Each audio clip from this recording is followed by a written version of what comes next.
આજે વિરોધ એ જ તેવરમાં, એ સ્ટાઇલમાં અને એ જનતાને જાગૃત કરવા માટે જે પણ કરવું પડશે ને હું કરીશ. કારણ કે આ જનતા મોદી સાહેબના નામે અને એમના કમળના નામે જે વોટ લઈને આપી દે છે, પણ જનતા જાગૃત થાવ. આ મોદી સાહેબનું ઇલેક્શન નથી. તમારા વોટથી મોદી સાહેબ પીએમમાંથી નથી નીકળી જવાના. સાંભળો, એવા કોઈ કમળ ના ખીલાવશો. 2 કમળ સારા જ. હજુ કહું છું, હું મોદી વિરોધી નથી, બરાબર. તમે 2 કમળ સારા ખીલાવજો. 2 કમળ ખરાબ છે એનો પ્રચાર હું કરીશ.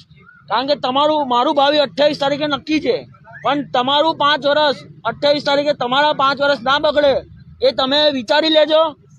ફરી કોઈ આવું બહાર તમારો અવાજ લઈને નીકળશે નહીં. અને અમે તો જો જીવતા રહીશું તો અમે નીકળીશું જ. ધમકી આપવામાં આવે છે, ઠીક છે. ધમકીઓથી આ ક્રાંતિકારી સેના અને એના વિચારો બંધ ના થઈ શકે.